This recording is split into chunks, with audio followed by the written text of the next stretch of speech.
30 years ago, we never would have imagined being here talking about this. We went from childhood games to energetic alignment. By doing the work, we created better versions of ourselves. Join us, two women sharing their intimate journal entries on their path to consciousness. Get in here, get in here, get in here.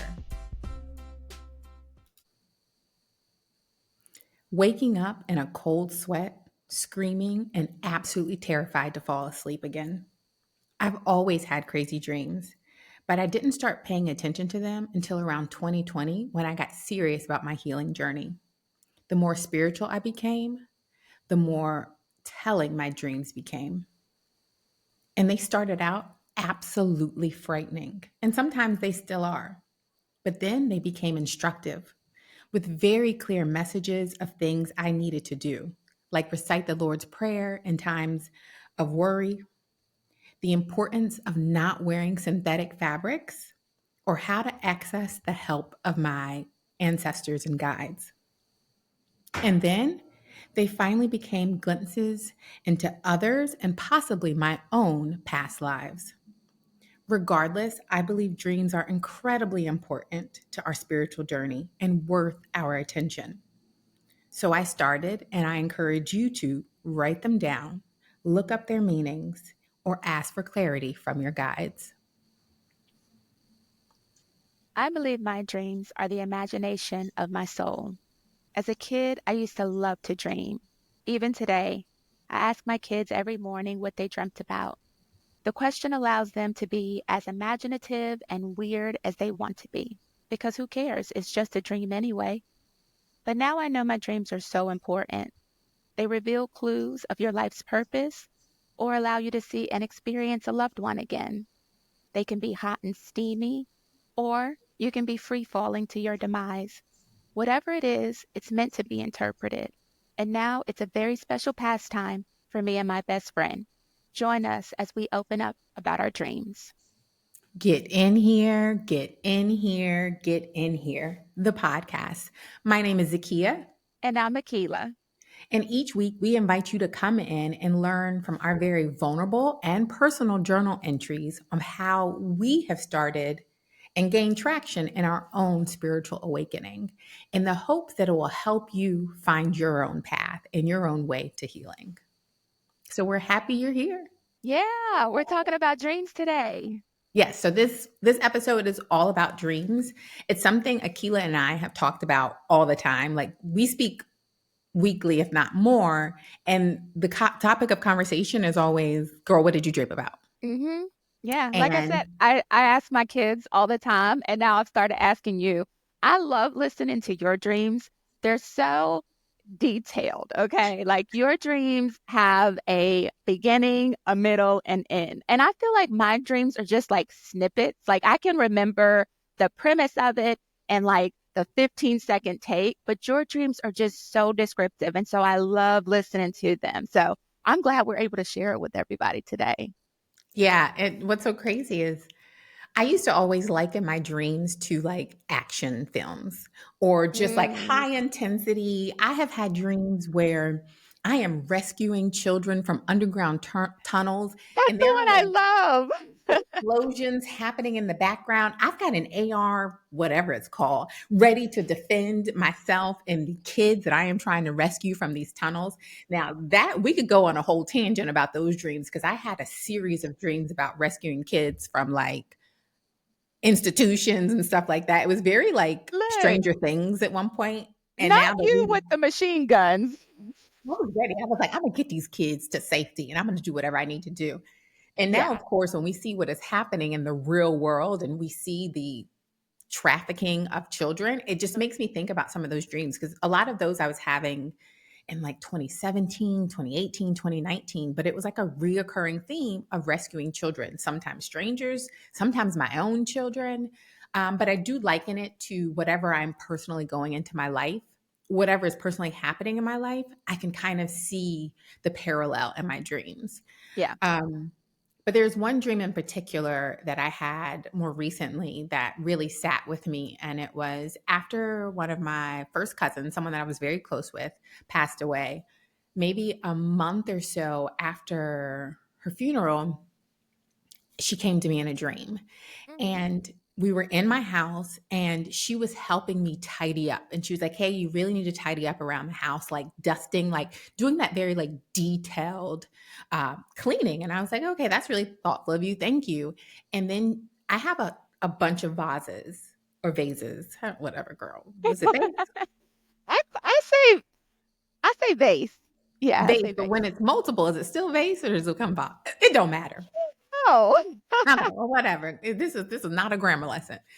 So anyway, I have a bunch of vases in my house. And she told me, "You need to go through and put fresh flowers in all of them." She was like, no, like she was Ooh. very prescriptive and very serious about me keeping fresh flowers in the house. So I was like, okay. And then we were outside in nature somewhere. And so she was like, "You need to go on this hike." And the hike, she was so adamant that the hike needed to end at a fresh water source that I could drink from. So Hmm. I woke up and I was like, okay, keep my house tidy. That makes sense.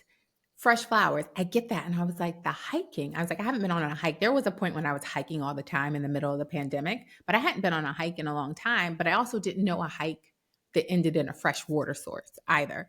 But I was Right. just Like, trying where to am I like, supposed to find this? right. I was trying to understand because she was also like, "You need to drink from this water source." Of course, I ain't going on nobody's hike, drink from nobody's water sources over here. But the point was, I really I felt like she had connected with me and gave me very clear instructions of the things that I needed to do. I later on did speak to an intuitive when I did an ancestral reading. And Mhm. the one thing that she told me is she was like, "Your ancestors cannot stand clutter or filth." And she was like, "So, in order to work Ooh. with them, you need to make sure that your space is clean. They don't like it. They take it as an insult almost that if your space is not cleaned." So to Wow. then have that dream and saying like, she actually was giving me the prescription of how to invoke the help of my ancestors. So I just thought that was like amazing. And it felt so good that like my cousin came to me to tell me, "Hey, this is how we can help you. These are the things that you need to do." Yeah. For me, I also feel like prior to 2017, 2018, I really couldn't even remember my dreams. Um, I would go to sleep. I knew I was dreaming, but when I woke up, never remembered anything. And so I wanted to start remembering my dreams, and I really just asked God to help me at that point, remember my dreams. And then I kind of started taking breaks from drinking and putting things in my body that I felt like were probably cluttering, my mind source and everything. So I started to kind of remember some of my dreams and then I started writing them down. That was important for me because later on, when I spoke to an intuitive, she was like, "Go back and read your dreams." And she was like, "And find out the theme of your dreams because that's to be interpreted somehow as well, right?" And so I've done that, and I think it's such a great way to kind of map out what's next. Like you said, your ancestors or your guides will kind of give you those instructions, and I think through the dreams you can kind of map out to see where you need to go next. And there's a funny dream that I had about you, and I wanted to share because I don't think I told you this one.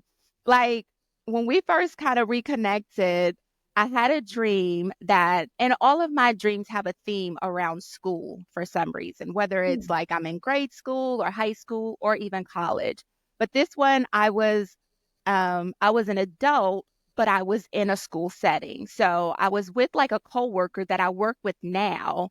And this coworker, she's the jovial. She's like this, your classic, white girl, like, yeah, like she's like, and I love her to death. So in this dream, she was with me and I wanted to introduce her to you. And you and I had shared a dorm room. And so we're walking up, up the hill to the dorm. We get to the room. I open up the door and you're in the room having sex with a guy. He immediately closed the door and I'm like, "I'm sorry." Like, First of all, I talked you up like you were this saint. So I don't even know why you was in that room having sex. And so then afterwards, so we went and sat down and waited for you, right? Waited for you to finish. And then you come out the door, almost like you had a cigarette in hand with a robe on, just together. Like this is not the you that I know Don't and kill want to my vibe introduce because I you had to. just had a great moment. Yes, I'm coming out with my Hey, cigarette. Yes, can I help you? it's so funny to me. I was like, oh my God, that's probably how in another life or in another pastime, like we probably were that kind of, kindred spirit. So, I mean, I love having dreams because they could be funny, they could be serious. Like you said, you can visit with a loved one and have that experience over and over and over again. I feel like dreams just they allow you to be this crazy, um, just person that you just feel like, okay, I can actually do anything. In your dream, you can actually do anything you want. And I love that. Trying to be intentional with dreaming or lucid dreaming is Mm, something that I don't think that I've been able to do, but it's something that I me want to neither. do. Yeah. Um, I've gone through when I knew this is really when I knew that the dream world was not just random Yeah. because and I'm going to tell a story about when I first had like the terrifying dreams and they were very early on in my healing journey back like I said like in the pandemic or whatever, but I I was having these dreams 10 to 15 minutes into falling asleep, which I Mm, knew there was no way I could be that into like REM sleep to have these kind of right. dreams. And I was like, that wasn't a dream. The first one was absolutely terrifying. Just to give you a small glimpse, because people are like, okay, but what was the dream? I was it was like I was in this dark room and there were a bunch of and I can't say if they were human or not, honestly. They Mm, were all cloaked. They all had black cloaks with a hood over, so I could not really see their faces, but I knew that they were men and they were all in a circle. And in the middle of the circle was my oldest daughter. mhm, And one of them had her and with this nasty like fingernail is mhm, what I liken it to was etching in her skin and her on the back and etching the word sin. I woke up immediately and I was terrified. So much so mm, that I got up out of bed and I went and I checked on her and then I prayed over her because I was like that was frightening. correct. So much so that I did not want to go back to sleep. Yeah. But I wrote it down and I thought about it and I was like, I need clarity on what this means. Now, do I think it had anything to do with my daughter? I don't. I think it actually had everything to do with me because, again, this was the beginning of my own spiritual journey. And I still harbored a lot of shame and guilt for choices that I had made in my life. And so I believe because I'm so focused on my kids, that was the easiest way for the Mhm. message to get through to me Right. To because I catch was your I wasn't attention. worried about me, I was worried about them. Right. And so that's something in my spiritual journey that I have had to deal with of learning to accept the choices that I have made that aren't great, that I don't love, that brought me shame and guilt, but accepting them and letting them go really gave me a huge spiritual breakthrough. More than anything else that I have done was getting rid of that guilt and shame. And slowly my dreams changed. Yeah. They became lighter, they became poetic in a sense. Um, I think about this because I would be like, girl, guess what I dreamed about? You and Mhm. I, and at some point we're gonna have to tell the story of how we reconnected because we've been doing this for over a year and a half, meeting weekly just to talk about our own spiritual journey, what was happening. Yeah. But I remember in the beginning, like you said, you were like, I mean, I guess I'm dreaming. I don't know, kind of thing. Right. I But didn't the more I know. told you my dreams, I feel like the more it opened you up to Yes. be receptive to your own dreams. Mhm. Um, and I like how you said like to write them down. It's funny because when I go back and read my dreams, there are some that I'll be like, I don't remember this at all. Um, Like, I have remember no every single recollection. one. Oh, I don't. I don't. There, but so of course, I'm looking at my dream journal over the course of like 2 years. Yeah. So I can go Oh, well, back, that's a lot. but still, even like, I think I was over like maybe 6 or 7 months ago and I was reading a dream and I was like, I have no recollection of this dream, which is also why it's so Yeah. important to write them down. Mhm. No, I agree with that. So when you write them, like after you went back and kind of read through some of them, did you find a theme around any of your dreams? I think they come in like sets, right? So in my journal entry, I talked about like the importance of not wearing synthetic fabrics, right? So Hmm. this was a theme that came in three. I had three dreams about it, which is also Okay. when I know I need to really pay attention to something when it comes in Yes. threes. And in each of the dreams, it was different settings, different people, but everyone kept stressing, hey, you need to be wearing pure cotton or pure linen or pure wool fabrics. And they also went in so far as say they needed to be naturally white, like not dyed fabrics, not anything. And I was Mm. like, okay, that was interesting. Now, go 6, 7 months later, and then I happened to see this TikTok about the vibrational frequency of fabrics. And then to learn that cotton, linen, and wool have the highest vibrational frequency. And then to find, not even realizing that synthetic fabrics are basically plastic. So Hmm. polyester and Right. rayon in the dream, they kept being like, don't you dare wear any rayon. Like so much so that I woke up and went through my closet and was like, rayon out. Like, and so now when I buy clothing, the first thing I do, I know I look crazy, but I'll be like turning the shirt upside down so I can try to Yes. find the label to figure Yes. out what it's made of. I Yes. try to make sure that at least 90 to 95% cotton, like especially when you think about athletic wear, like you need that like stretch. So, but I try not to go more than 10% of the elastic or the fabric that's going to give you that like stretch and Hmm. give or essentially. But Yeah. it was, I still believe that that dream was like, I was like, wow, that was really prophetic of saying like, pay attention to the fabrics that you were putting on your body. Yeah. So much so I ended up buying linen sheets for all the beds because I was I like, remember this one. I I remember need you high talking about frequency while this. I'm sleeping, especially because my dreams was like, I need to make sure that I am sleeping on pure fabric. Correct, but linen ain't cheap, baby. Cause you told me this dream, and I went out and did the same thing. I was like, "Oh, I'm about to spend about 300 on some sheets." Like, "Oh, okay, we're doing this." But, whenever I listen to your dreams, I feel like your guides or your ancestors are also talking to me. Like, because even when you told me about the dream about fresh flowers, every Friday now, I go and I get fresh flowers from Trader Joe's.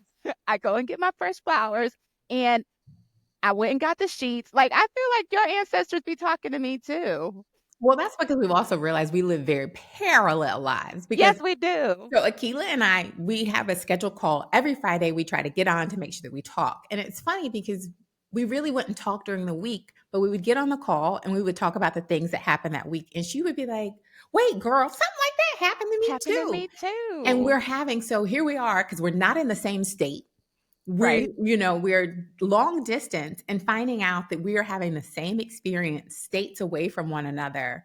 And I do believe it is because we committed over a year and a half ago to making sure that we met once a week to just discuss the things that we were going through. Because what I realized very quickly when we reconnected, Akilah, was that I could not have the conversations that I was having with you with anyone else. Right. Other people would be like, girl, you sound crazy. Same here. Or Yep. like, okay, girl. And then I got on the phone with you and you were like, that, you know what it was? The first thing I told you was, I was like, girl, I don't made friends with my backyard animals. Squirrels. And then you were like, yes, I talked to Right my there. birds. And I was like, I have Hmm. found a friend because I couldn't tell anybody that other than my kids. My Right. kids appreciated it, but no one else did. Right. Everyone was like, you out there hanging out with the vermin? Really? You trying to become friends with the squirrel? But anyway, so that's when I knew that there was something different. And when we Yeah. would get off the call, I always felt enriched and like I had just received soul food. And I Yeah. wasn't getting that from anyone else. So Correct. the first time we talked, I was like, I think we had to schedule our call because we are that age where you need to actually schedule a call. Mhm. We scheduled the call, and then I think we got off and I was like, hey, we should do this more often. And I said, let's do this weekly. You was like, girl, our At lives first, are not set up like that to do this weekly. Let's plan for correct. monthly. So I think we waited another month to have a call. And then again, got off the call and I was like, that was freaking amazing. Yeah. And I think I wrote you either that next week and said, let's start a podcast. And you responded and was like, let's do it. Sure. Okay. Now, again, you guys, that was a year and a half ago. Mhm. We didn't actually start the podcast, but we did commit to meeting once a week to just discuss um, what we were going through and how we were healing and dealing with this like spiritual journey that we were on, Right. because we also had to reconnect from friends. Akilah and I met when we were in sixth grade, and we were friends through high school. We went to different colleges, and life separated us. We always Right. connect here and there every once in a while. Like if I came back home or such, or she came up here, we would see each other. But it wasn't until a random phone call a year and a half ago that we Yeah. realized that we were two divorced moms raising two children on our own, trying to navigate our spiritual journey and finding our tribe, because she really did become my tribe Mhm. to help me go through this, and to know that one, I wasn't crazy, that I was on the right path. And there are other people that can have like minded conversations with you. And I do believe you have helped me see what real relationships, real fulfilling relationships look Yeah. like. And Right. I'm grateful for that, because as I eventually hope one day to start dating again, that you have given me the blueprint of what a real, honest, healthy, and Mhm. loving relationship looks like. And I'm talking about, obviously, we're talking about a friendship, a platonic relationship, but I think that can easily translate into a romantic as well, because Oh, I just yeah. never had a relationship that had such, I don't know, is it symbiotic? Like I just don't know how to describe it. I'm just so grateful that we are here and we are Yeah. doing this right now. And I think we since we started like a year and a half ago, our lives have become even more parallel, like to the point where when you tell me a dream that you had, I'll be like, "Girl, the same type of dream." Like it's the same thing. Like we're thinking alike, we're dreaming alike. We're just so in sync with one another, which is wonderful. I remember I think a couple of weeks ago you were like, "I had a dream about my man. He coming." And I was like, "I dreamed about my man too." And I was like, Mhm, "What's yours look like?" Girl, he was like Morris Chestnut. I was like, I yes. Yeah. Oh, no, no, not Morris. Idris. Remember I said I was like Idris, and I was like, yes, either one of those would work though. That tall, dark I'll chocolate take them. 'em. man. I'll take them Mhm. both. But yes, we're starting to have the same type of dreams in the same week. Everything is aligning. And I think, you know, I dare to say soulmate. I feel like you have become my soulmate in, just things that we do alike. Everything, that happens to me, I feel like I can share that with you, and you can either tell me an experience that you've had that is similar, or you offer feedback with no judgment. And Mhm. that's how this friendship and this relationship and podcast really kind of flourished for me. Right. And so Yeah. that's really what we want to be as a resource for other people going through their spiritual journey who may feel alone because their current friend circle or family cannot understand. I invite you in to come and chat with us or to listen to us chat, because I do believe it will open you up. It will change your vibrations so that your tribe, or you can find your tribe as well, or they find you. So Yeah. I think it's really important that we have these conversations, because I know there are people out there having them, and it's Yes. just finding them to have them with. So we are so excited for you to be here. Next week, we're actually going to be talking about manifesting and any tips Yay. and tricks you may have, because I think that's one thing in spiritual journey everybody wants to know. How do I Yes. manifest? What's the law of attraction? What does that mean? And how do I create the life that I want? Mhm. So Keela and I have a goal to meet up in our dreams. Obviously, we've had dreams about each other, but I Oh, really want to be very intentional to see if we can meet in the dream world. I think it's Stay possible. tuned, folks, Anything because is possible. if we do it, we will do a whole episode about how we met up in the dreams. But before we go, wait, I have to tell that one dream about. I knew Akilah and I were on to something because I had this dream that I had like stolen some type of key. Oh, And it was like I had like stolen something that was very important. It felt very like CIA, like I had stolen a piece of data, an like it was almost like a artifact or USB, right? something, Something that a was like national treasure. exactly. And people were after me to get it. And so I hid it and somehow we end up in this room and you and some another woman come into the room like they're holding you hostage and you look at me and you give me this like, what the did you get us into, Zakkiya? And I was like, oh yeah. But I also knew that I could not give them the key because I do believe Mm, that this podcast will be a key for many people to mhm, unlock the world that they deserve, the life that they deserve. And by doing this and devoting the time and energy to take care of themselves first yeah. and invest in themselves, they will reap the rewards of this journey. Mhm. I'm so excited for you guys. It's gonna be a journey and welcome. Welcome to Get In Here, the podcast. Bye. Bye now. Until next time, get in here, get in here, get in here.